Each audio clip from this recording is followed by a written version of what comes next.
ചെവിയുള്ളവൻ കേൾക്കട്ടെ. അടിമയാക്കി കൊണ്ടുപോകുന്നവൻ അടിമയായി പോകും. വാൾ കൊണ്ട് കൊല്ലുന്നവൻ വാളാൽ മരിക്കേണ്ടി വരും. ഇവിടെ വിശുദ്ധന്മാരുടെ സഹിഷ്ണുത വിശ്വാസവും കൊണ്ട് ആവശ്യം. മറ്റൊരു മൃഗം ഭൂമിയിൽ നിന്ന് കയറുന്നത് ഞാൻ കണ്ടു. അതിനു കുഞ്ഞാടിനുള്ളതുപോലെ 2 കൊമ്പുണ്ടായിരുന്നു. അത് മഹാസർപ്പം എന്ന പോലെ സംസാരിച്ചു. അത് ഒന്നാമത്തെ മൃഗത്തെ മുമ്പാകെ അതിൻ്റെ അധികാരമെല്ലാം നടത്തി ഭൂമിയെയും അതിൽ വസിക്കുന്നവരെയും മരണകരമായ മുറിവ് പുറത്തുപോയ 1-ാം മൃഗത്തെ നമസ്കരിക്കുമാറാക്കുന്നു. അത് മനുഷ്യർ കാണുകെ ആകാശത്തു നിന്നു ഭൂമിയിലേക്ക് തീ ഇറങ്ങുമാറ് വലിയ അടയാളങ്ങൾ പ്രവർത്തിക്കുകയും മൃഗത്തിൻ്റെ മുമ്പിൽ പ്രവർത്തിപ്പാൻ തനിക്കു ബലം കിട്ടിയ അടയാളങ്ങളെ കൊണ്ട് ഭൂവാസികളെ തെറ്റിക്കുകയും വാളാൽ മുറിവേറ്റിട്ടും ജീവിച്ച മൃഗത്തിനു പ്രതിമ ഉണ്ടാക്കുവാൻ ഭൂവാസികളോട് പറയുകയും ചെയ്യുന്നു.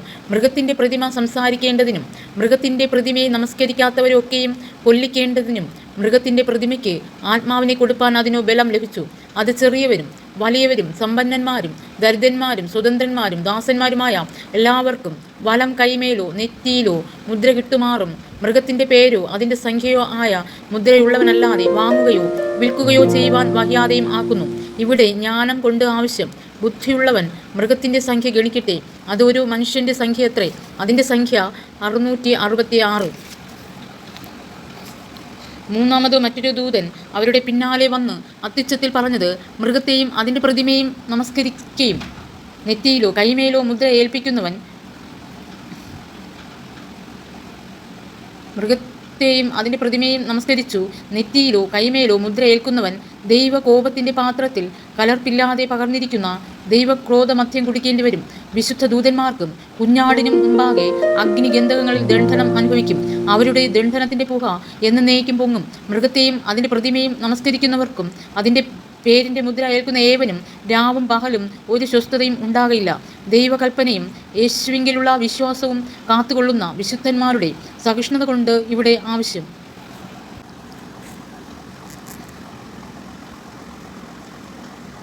അതുകൊണ്ട് മഹാപ്രതിഫലമുള്ള നിങ്ങളുടെ ധൈര്യം തള്ളിക്കളയരുത്.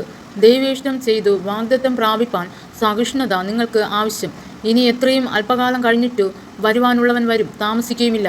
എന്നാൽ എൻ്റെ നീതിമാൻ വിശ്വാസത്താൽ ജീവിക്കും. പിന്മാറുന്നു എങ്കിൽ എൻ്റെ ഉള്ളത്തിന് അവനിൽ പ്രസാദമില്ല. നാമോ നാശത്തിലേക്ക് പിന്മാറുന്നവരുടെ കൂട്ടത്തിലല്ല, വിശ്വസിച്ചു ജീവരക്ഷ പ്രാപിക്കുന്നവരുടെ കൂട്ടത്തിലത്രേ ആകുന്നു.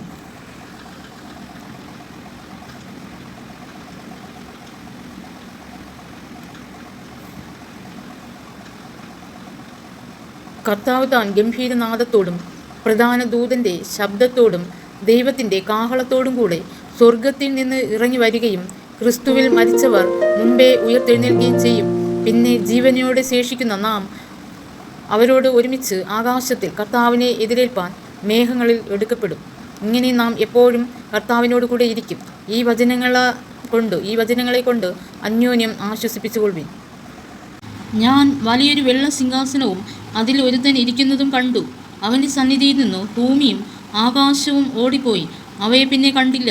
മരിച്ചവർ ആബാലവൃദ്ധം സിംഹാസനത്തിൻ മുമ്പിൽ നിൽക്കുന്നതും കണ്ടു. പുസ്തകങ്ങൾ തുറന്നു.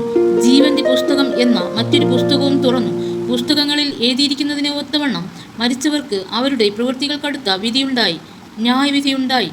സമുദ്രം തന്നിലുള്ള മരിച്ചവരെ ഏൽപ്പിച്ചു കൊടുത്തു. മരണവും പാതാളവും തങ്ങളിലുള്ള മരിച്ചവരെ ഏൽപ്പിച്ചു കൊടുത്തു.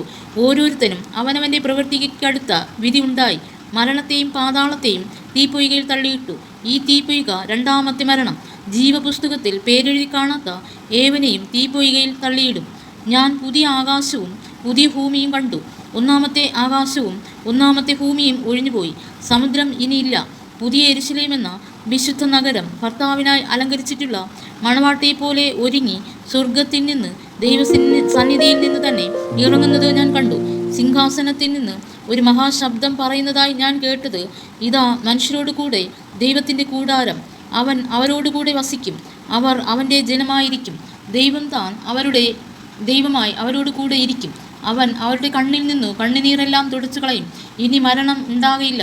ദുഃഖവും മുറവിളിയും കഷ്ടതയും ഇനി ഉണ്ടാകയില്ല. 1-ാമത്തേത് കഴിഞ്ഞുപോയി. സിംഹാസനത്തിൽ ഇരിക്കുന്നവൻ, ഇതാ ഞാൻ സകലവും പുതുതാക്കുന്നു എന്ന് അരുളി ചെയ്തു. എഴുതുക, ഈ വചനം വിശ്വാസയോഗ്യവും സത്യവുമാകുന്നു എന്നും അവൻ കൽപ്പിച്ചു. പിന്നെയും അവൻ എന്നോട് അരുളി ചെയ്തത് സംഭവിച്ചു തീർന്നു. ഞാൻ അൽഫയും ഓമേഗയും ആദിയും അന്തവുമാകുന്നു.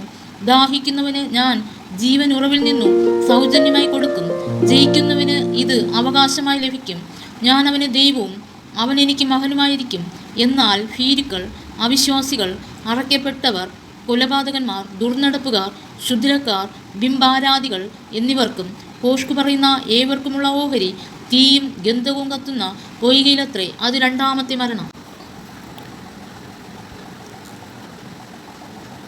എന്നോട് സംസാരിച്ച നാദം എന്ത് എന്ന് കാണുവാൻ ഞാൻ തിരിഞ്ഞപ്പോൾ 7 പൊൻ നിലവിളക്കുകളെയും നിലവിളക്കുകളുടെ നടുവിൽ നിലയങ്കി ധരിച്ചു മാറത്ത് പൊൻകച്ച കെട്ടിയവനായി മനുഷ്യപുത്രനോട് സദൃശനായവനെയും കണ്ടു.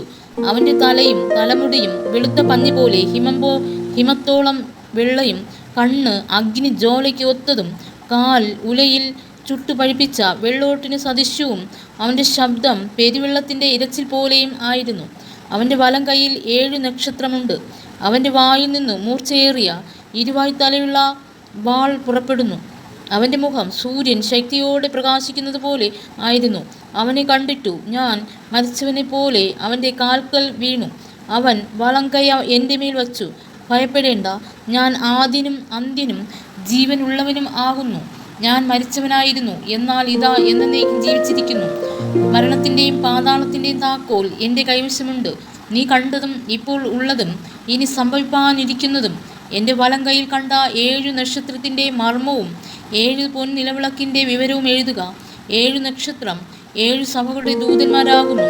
7 നിലവിളക്ക് 7 സഭകൾ ആകുന്നു എന്ന് കൽപ്പിച്ചു.